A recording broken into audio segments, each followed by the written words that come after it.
네, 오늘 말씀은 신명기 16장 1절부터 17절까지 함께 보시겠습니다.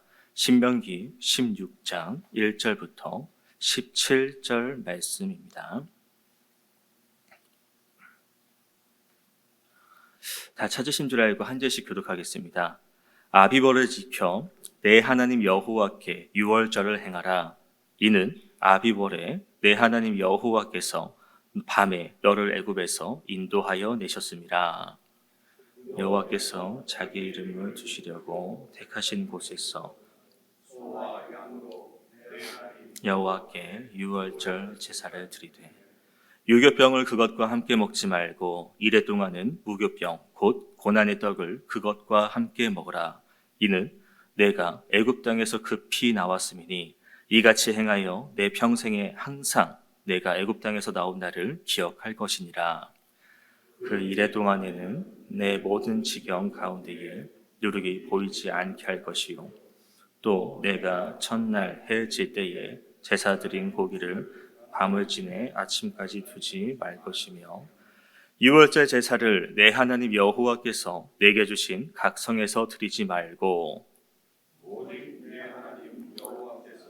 자기의 이름을 두시려고 택하신 곳에서 내가 애굽에서 나오던 시가 곧 초저년 해 질 때에 유월절 제물을 드리고 내 하나님 여호와께서 택하신 곳에서 그 고기를 구워 먹고 아침에 내 장막으로 돌아갈 것이니라. 너는 엿새 동안은 무교병을 먹고 일곱째 날에 내 하나님 여호와 앞에 성회로 모이고 일하지 말지니라. 7주를 셀지니 곡식의 낫을 되는 첫날부터 7주를 세어 내 하나님 여호와 앞에 77절을 지키되 내 하나님 여호와께서 내게 복을 주신 대로 내 힘을 헤아려 자원하는 예물 드리고 너와 내 자녀와 노비와 내 성중에 있는 레위인과 및 너희 중에 있는 객과 고아와 과부가 함께 내 하나님 여호와께서 자기 이름을 두시려고 택하신 곳에서 내 여호와 하나님 여호와 앞에서 즐거워할지니라. 너는 애굽에서 종되었던 것을 기억하고 이 규례를 지켜 행할지니라. 너희 타작마당과 포도주 틀의 소출을 거두어 드린 후에 이레 동안 초막절을 지킬 것이요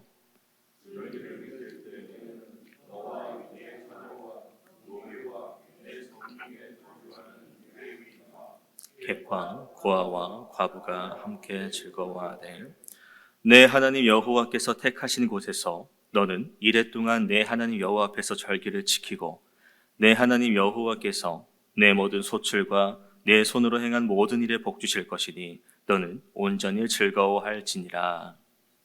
너희 가운데 모든 남자는 1년에 3번 곧 무교절과 칠칠절과 초막절에 내 하나님 여호와께서 택하신 곳에서 여호와를 배웁되 빈손으로 배우지 말고 함께 읽겠습니다. 각 사람이 내 하나님 여호와께서 주신 복을 따라 그 힘대로 드릴지니라. 아멘. 네, 우리는 이제 신명기 12장에서부터 이제 이스라엘 백성들이 가나안 그 땅에 들어가서 지켜야 될 이제 규례들에 대해서 배우고 있는데요. 먼저는 우상을 섬기지 말고 그 종교를 따르지 말고 정해진 성수에서 제사를 드려라. 그리고 음식을 관한 규례를 하면서 이제 가나안 백성들과는 다른 거룩한 백성으로서의 삶을 살아야 한다고 말씀하셨고요. 그리고 이제 11조를 말씀하시면서 내게 주신 것이 모든 것이 하나님께서 주신 것이다. 그리고 그래서 그것을 바르게 사용을 해야 한다. 특히 힘없고 어려운 이웃에게 이제 사용할 수 있어야 된다고 말씀을 주셨습니다. 그리고 이제 안식년까지도 말씀하시면서 나만이 아니라 내 이웃들, 다른 사람들에게도 참된 안식과 쉼을 누릴 수 있도록 해야 하는 것을 말씀 주셨거든요. 그 말씀을 마치고 이제 오늘은 절기에 대해서를 이야기하십니다. 이제 절기를 한국식으로 얘기하면 이제 설날이나 추석 같은 명절이라고 볼 수 있겠는데요. 이제 명절은 좀 사전적 의미를 찾아보니까 오랜 관습에 따라서 일정하게 해마다 지켜서 축하하거나 이제 즐기는 날이라고 합니다. 그러니까 우리가 명절이 되면 조상에게 차례를 지내고 조상에게 감사하고 또 이제 부모님과 가족들, 친척들이 모여서 이제 즐기는 시간 시간이지 않습니까? 물론 우리가 지금 조상에게 제사나 차례를 지르진 않지만 감사하는 마음을 갖는 게 명절이라는 겁니다. 이스라엘 백성들도 같습니다. 그들이 이제 이런 앞서 얘기했던 절기들을 지키면서 하나님의 은혜를 되새기고 하나님께 감사하는 날로 드렸다는 것이죠. 그리고 더 나아가서는 자신들의 신앙, 믿음을 점검하고 또 잃어버렸다고 할 수 있는 신앙이 있다면 그것을 회복하는 날이었다는 겁니다. 오늘 말씀에 이제 크게 세 절기가 나오죠. 유월절, 맥추절, 그리고 초막절. 이스라엘 절기 중에 가장 큰 3대 절기이고, 그리고 이날은 앞서 말씀드린 감사의 절기입니다. 그래서 오늘 말씀을 보면서 이 절기들에 대해서 좀 생각해 보도록 하겠습니다. 먼저 1절입니다. 아비벌을 지켜 내 하나님 유월절을 행하라. 아비월은 이제 유대 종교력으로는 1월입니다. 양력으로는 3월과 4월 정도고요. 이 출애굽기 12장의 기록이 나와 있는데 이제 애굽에서 출애굽한 그 날을 새해의 첫 달로 여겼습니다. 그래서 이스라엘 백성들은 이 첫 해를 시작하면서 유월절을 지켰고, 이제 유월절은 우리가 잘 알다시피 이제 애굽에서 탈출해온 이제 유월, 그 넘어왔다라는 뜻으로 죽음에서 넘어왔다는. 그래서 그 죽음에서 피할 수 있었던 이스라엘 백성들은 이제 애굽에서 해방되고 이것을 기념하면서 나를 구원하신 하나님께 감사의 고백을 드리는 기간이라는 겁니다. 그래서 여호와께서는 이것을 너희가 기억해서 지켜 행하고 그리고 여호와께 유월절 제사를 드리라고 2절에서 이야기를 하고요. 그 더 나아가서 3절에서는 이제 너가 애굽 땅에서 그 나온 것을 기억하라. 내 평생에 항상 네가 애굽 땅에서 나온 날을 기억하라라고 말씀하고 있습니다. 그 중간에 보면 3절 중간에 무교병이라고 되어 있는데요. 이제 그 무교병은 이제 누룩 없는 떡, 효모가 없는 그 이제 빵이라고 보시면 되겠습니다. 원래는 이 무교라는 한자를 사실 무효라고 읽어야 되는데, 왜냐하면 그 교라는 그 한자가 누룩, 효모를 뜻하는 그런 한자거든요. 근데 이게 개역 한글에서는 이제 그것을 그 한자를 교라고 발음했었다고 합니다. 그래서 사실은 무효절이라고 우리식으로 얘기할 수 있겠지만 그 당시 효를 교라고 읽었기 때문에 무교절이 되었다는 것이고요. 뭐 이제 그게 중요한 건 아니지만 유월절이나 이제 무교절 이것을 보면서 우리가 기억해야 될 것은 먼저 유월절을 어떻게 건너갈 수 있었냐, 그 죽음을 어떻게 피할 수 있었냐, 어린 양이 피었다는 겁니다. 그리고 그 어린 양의 피 우리 잘 아시겠지만 그 문설주, 문기둥에 이렇게 발랐었죠, 문 주변에. 그래서 이제 죽음이 와서 장자를 걷어가려고 했는데 그 피를 보고 피해갔고, 그래서 이제 그 죽음으로부터의 구원의 기준이 내가 잘했다, 내가 어떤 것이 뛰어나다, 어떤 것이 풍족하다가 아니라 이 어린 양의 피를 발랐냐 안 발랐냐에 따라서 구원과 구원이 아닌 것이 갈라진다는 겁니다. 말씀에 믿고 순종하고 그 피를 바르면 백성들은 구원을 얻었고, 그 피를 바르지 않으면 구원을 받지 못했다는 것이죠. 그래서 이 유월절 어린 양은 이제 예수님을 예표하는 사건이 되었고, 이제 예수님께서 우리가 신약에서 봤듯이 골고다 언덕에서 십자가에서 죽으셨고, 그로 인해서 그 피로 인해서 우리는 대속, 그 보혈로 우리는 구원을 받을 수 있었다라는 것이죠. 그 사람이 어떤 사람이든 뭐 사회적으로 권력이 있거나 명예 뛰어나다, 명예 부족하다, 그런 것은 아무 상관이 없습니다. 그저 예수님의 그 십자가 보혈을 믿으면 구원을 주신다라는 것을 이 유월절 통해서 우리는 살펴볼 수 있다라는 것이죠. 그리고 이제 무교절이라는 그 무교병은 고난의 떡이라는 표현을 하는데요. 이제 누룩이지 이제 그 뜻을 살펴보면 죄를 이야기합니다. 이스라엘 백성들이 가나안 땅에서 이제 살아갈 때에 유월절을 지킬 때 이제 알게 모르게 그 땅에 있는 문화, 뭐 풍습, 어떤 종교적인 것들을 이제 알게 모르게 이제 내가 행할 때가 있다라는 것이죠. 그래서 그런 것들을 너가 유월절을 기억하며 너가 그 하나님을 기억하면서 이방에 있는 그런 종교들, 그런 문화들을 배척하라, 버려야 한다라는 것을 계속 되새기게 하는 절기라는 것입니다. 이제 지금 우리로 얘기하자면 우리가 유월절을 지키는 것은 아니지만 예수님의 보혈로 이루어진 그 구원의 은총을 우리가 계속 되새기고 감사하면서 세상의 문화나 세상의 풍습, 세상의 즐거움을 따라가는 것이 아니라 하나님께서 나를 구원하신, 나를 건져주신 것에 감사하며 다짐하며 살아가는 것을 의미합니다. 그래서 3절에 다시 한번 보시면 내 평생에 네가 애굽 땅에서 나온 날을 기억하라. 평생에 걸쳐서. 그래서 6월절은 이제 애굽에서 구원하신 것을 기억하는 절기, 그리고 이 절기를 지키면서 우리가 하나님께서 나를 그 구원하신 것을 늘 잊지 말고 무뎌지지 말고 계속해서 생각하면서 내 옛사람의 모습들, 내 죄인된 옛사람의 모습들을 버리기로 결단해야 된다는 것입니다. 그리고 이제 맥추절에 대해서 이야기하는데요. 맥추절은 우리가 오순절 또 이제 칠칠절이라고 들어보셨을 것이고, 이제 신약에서는 이게 성령 강림절이라고도 이제 바뀌어서 이야기를 하는데요. 9절을 보시면 곡식의 낫을 되는 첫날이라고 이제 되는데 이게 초실절입니다.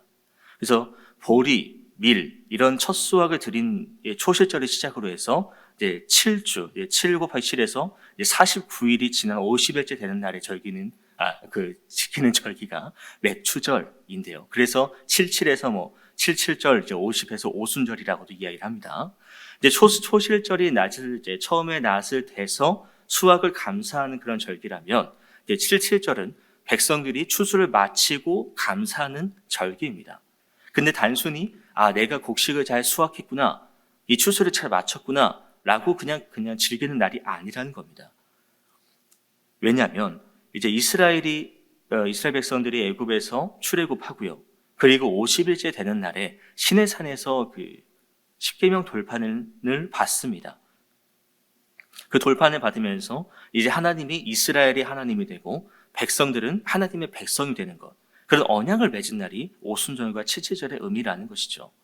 그러니까 하나님의 백성이 된 날. 그렇게 이스라엘 백성들은 이제 추수를 마치고 하나님께 예물을 드리고, 이것이 구약의 교회라고 얘기할 수 있다면, 이제 신약으로 넘어와서 이제 예수님께서 이제 부활이라는 의미, 이제 잠자는 자들이 첫 열매, 되살아나는 것을 의미를 새겨주시면서 이제 50일이 지난 이 오순절에는 이제 백성들이, 성도들이 이제 부활의 열매를 맺은 날, 그래서 성령이 그날 임하시고 신약의 교회가 이제 생겼다고 보시면 되겠습니다. 그러니까 구약의 오순절에 이제 이스라엘이 하나님 나라의 백성이 돼서 구약의 교회가 되었고, 그리고 신약의 오순절에는 우리가 새 언약의 백성으로서 신약의 교회를 이제 세웠다. 그러니까 6월절이 이제 예수님께서 이제 그 십자가 보혈을 통해서 구원의 은총을 상징하는 것이라면, 이제 맥추절은 이제 성령께서 우리에게 임하셔서 우리가 하나님의 백성이 되게 한 날이라고 우리가 생각하면 되겠습니다. 또 이제 10절을 보면 이 77절을 지키면서 이제 여호와께서 뭐라 말씀하시냐면, 너에게 복을 주신 대로 내 힘을 헤아려 자원해서 예물을 드려라 고 말씀하시는데요. 그러면 너에게 복을 주신 대로, 그럼 내가 받은 복이 무엇이냐는 것을 생각해 봐야 된다는 것입니다. 우리는 참 셀 수 없을 만큼의 많은 복을 받았지만 막상 또 복이라고 생각한다고 한다면 뭐가 있을까라고 이제 물음표를 떠오르게 된다는 것이죠. 근데 가장 큰 복은요, 성령을 받는다는 것입니다. 그리고 그 성령을 통해서 우리가 이제 부활이라는 소망을 갖게 된다라는 것이죠. 되었다라는 것이죠. 그래서 우리가 이 77절, 이 오순절을 보면서 우리에게 주신 그 성령, 그 은총으로 말미암아서 우리가 예수님처럼 그 부활에 대한 소망을 가질 수 있다라는 것, 그에 대해서 내가 감사할 수 있다는 것이 이 77절의 의미라고 보시면 되겠습니다. 그리고 13절을 보면 이제 초막절이라고 나오는데요. 초막절은 이제 장막절이라고 해서요, 이스라엘 백성들이 광야에서 초막을 짓고 살았던 그 시절을 기억하는 절기입니다. 단순히 광야에서 이제 40년 동안 이제 그 초막을 지으면서 살았다, 그냥 그것만 기억하는 날이라기보다는 40년 동안 광야에서 초막 생활을 하면서도 이제 하나님께서 그 가운데에 그들을 지켜주시고 보호하셨던 것을 기억하는 절기입니다.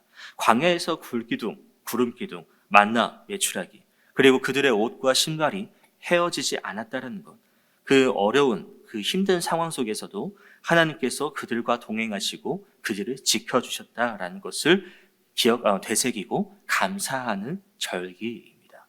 근데 13절 앞절에서 너희 타작마당과 포도주 틀의 소출이라는 말을 봤을 때 초막절은 농사와 또 관련된 수장절이라고도 이야기합니다. 이 수장은 거두고 저장한다라는 뜻으로 이제 가을에 열매를 거두어서 창고에 저장한 것을 기념하는 날인데요. 그래서 이제 가을에 열매를 거두었다. 그리고 이제 풍족함, 풍성함을 이야기합니다. 그러니까 우리식으로 얘기하면 이제 추석 한가위라고 얘기할 수 있겠습니다. 그런데 반대로 하나님께서는 너희가 여유롭고 풍족할 때에 초막절을 지키라. 너희가 여유로울 때 광야에 나가서 초막절을 지키라라고 말씀하십니다. 무슨 의미일까요? 이제 너희가 풍요로울수록 여유로울수록 하나님의 은혜를 잊지 말라라는 말입니다. 우리가 풍족하고 가진 게 많으면 오히려 없으면 먹고 사는 거에만 집중을 합니다. 내가 어떻게 이 생을 유지하기 위해서만 거기에만 집중을 합니다. 근데 내가 먹고 살만하고 또 어느 정도 여유가 있게 되면 다른 곳에 눈 돌리기가 참 쉽다라는 것이죠. 그래서 풍요하고 이제 물질이 풍족하면 더욱 하나님을 잘 믿을 것 같지만 오히려 반대인 경우가 많다라는 겁니다. 오히려 잘 되고 잘 성공할 때가 신앙의 위기가 오기 딱 좋은 순간이라는 겁니다. 그래서 하나님께서는 너희가 그런 풍요로움의 마음을 뺏기지 않도록 너희가 이 땅에서 잠시 있다 떠날 나그네라는 것을 잊지 않게 하시도록 이제 그 초막절, 이제 초막에서 집에 떠나서 초막에서 일주일 동안 살게 하시면서 너희가 여기 이 세상의 정신을 팔지 말고 하나님 바라보고 그 하나님의 은혜를 계속 되새기고 살아가라. 그래서 이 초막절을 백성들에게 주셨다라는 것이죠. 이스라엘 백성들만 아니라 지금 우리도 같은 맥락으로 봐야 됩니다. 우리도 이 땅에서 나그네의 삶을 살아갑니다. 그러니까 이 땅에서 누리는 것도 하나님의 은혜죠. 내가 먹고 사는 것도 입는 것도 하나님의 은혜입니다. 근데 그 은혜에 대해서 여기에 더 목을 메고 더 빠져 있다가는 우리는 하나님이 아니라 세상에 속해지는 가능성이 더욱더 많아진다는 것이죠. 그렇기에 우리가 돌아갈 곳은 이 땅이 아니고 저 하나님 나라인 것을 우리가 계속 생각을 하면서 이곳에 이 땅에 살면서는 누릴 수 있는 것에 감사. 그러나 여기에 내가 탐욕을 가지고 욕망을 누리면서 여기에 눈 돌리고 살아간다면 하나님의 은혜를에서 점점 멀어지게 되겠죠. 그러니까 초막절을 다시 한번 또 생각하면서 하나님의 은혜를 잊지 않도록 우리는 애써야 될 것입니다. 그러면 이런 절기들을 볼 때에 전에 제가 그런 얘기 했었는지 모르겠지만 말씀을 볼 때마다 뭔가 나를 통제하는 것 같다. 말씀이 나를 억압한다 라고 여기는 경우가 있다고 했던 것 같은데요. 근데 그게 아니라 하나님은 이렇게 말씀을 주시면서 우리를 계속 바른 길로 인도하신다라는 겁니다. 그 바른 길로 인도하시는 하나님께 우리는 뭘 해야 되냐? 감사를 드려야 된다는 것이죠. 잠깐 2절을 올라가서 보시면 6월절 제사를 드리라 라고 말씀하십니다. 그리고 또 8절 중간에 보시면 하나님 앞에 성회로 모이라 라고 말씀하시고요.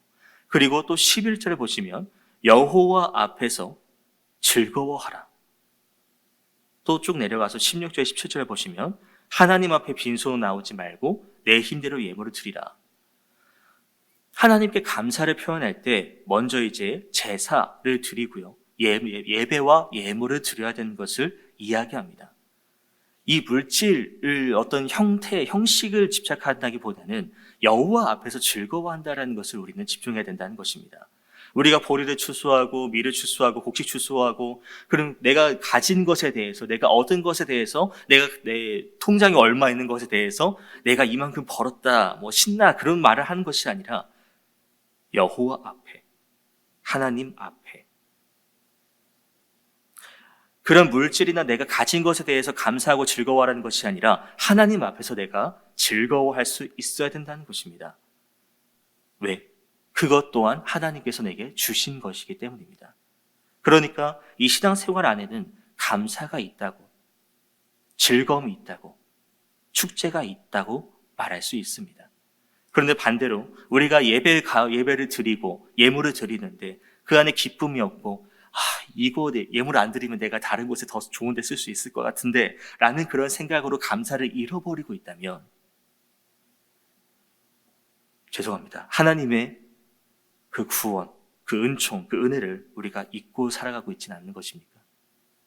이것을 내가 하나님께 감사하지 못하고 온전히 드리지 못한다면 하나님께서 나를 구원하시는 것에 내가 감사를 못하고 있는 것은 아닙니까? 감사, 이 예물을 드리는 것도 감사로 드려지는 겁니다. 억지로 하는 게 아니에요. 10절 말씀 보면 자원하는 예물이라고 되어 있습니다. 아까도 읽었지만 17절도 네 힘대로, 내 힘대로. 하나님은 우리가 드리는 예물이 필요한 분이 아닙니다. 그런데 왜 하나님께 내 힘대로, 내 자원대로, 이렇게 네가 할 수 있을 만큼 내 힘대로 드려라 라고 말하는 것은 무엇이냐면, 이렇게 우리가 하나님께 드릴 때, 하나님께 감사를 표현할 때 하나님의 자녀다운 모습으로 살아갈 수 있기 때문입니다. 감사할 줄 모르는 삶은요, 끝없는 탐욕으로 빠질 수밖에 없습니다. 멈출 수가 없습니다. 그래서 내가 이거 있는 것에 더욱더 아쉬워하고 더 많은 것을 가지려 하다가 결국에는 그 죄가 당선하고 그 욕심 때문에 죄가 생겨나고 그래서 결국 사망으로 가버리게 되는, 자신을 파괴하게 되는, 하나님이 주신 것이라 생각하지 못하고 내가라는 자기 주도적인, 자기 주관적인 삶으로밖에 나아가지 못한다는 것이죠. 그래서 하나님께서는 내 마음이 자원하는 대로, 네 힘이 할 수 있는 대로. 그러면 하나님과 나만의 그 감사만 드리면 되냐? 아닙니다. 11절과도 14절 보시면 이제 가난하고 연약한 자들과 즐거워하라 라고 되어 있습니다. 그러니까 진정한 감사는요, 그 절기는요, 이제 혼자만이 아니라 이제 이웃과 더불어서 함께 기뻐해야 된다라는 이야기입니다. 삶을 풍요롭게 하는 그 감사, 이웃과 함께 해야 됩니다. 그건 하나님께서 또 예수님께서 통해서 말씀하신 것처럼 내가 너희를 사랑한 것 같이 너희도 서로 사랑하라. 십계명도 요약하면 하나님 사랑이고 이웃 사랑인 것처럼 말입니다. 그러니까 우리는 이 하나님의 말씀을 통해서 하나님이 우리를 억압하고 통제하고 우리가 그것을 못 지키는 것에 대해 괴로움을 보고 즐거워하시는 분이 그게 아니라 이런 절기를 통해서, 이런 말씀을 통해서 우리를 계속 다독이고 잘못된 길이 아닌 바른 길로 인도하시면서 내가 너희의 하나님이라는 것을, 내가 너희에게 이렇게 베풀었다라는 것을 너희가 잊지 말고 기억하고 감사하면서 그렇게 너희가 나를 향해 나아올 때, 내 이 말씀을 지켜 행할 때에 내가 너희에게 더 베푸는 것을 하나님은 우리에게 약속을 해주셨지 않습니까? 그러니까 이런 절기들을 통해서 우리는 감사라는 것을 다시 한번 생각해 봤으면 좋겠습니다. 내가 하나님 앞에, 하나님의 구원의 은총 앞에 어떤 감사한 마음으로 나아가고 있습니까? 늘 이 절기 지키면서 이 평생에 이것을 기억하라라고 말씀하신 그 하나님의 말씀 가운데 나는 어느 순간 그 구원의 기쁨을 때로는 잊고 살아가고 있지는 않았습니까? 그렇기에 오늘 말씀을 다시 한번 묵상하시면서 하나님께 보다 더 마음을 다한 예배를 드리고 보다 더 이웃과 함께 기뻐하고 그렇게 살아갈 수 있는 모습이 우리 가운데 있었으면 좋겠습니다.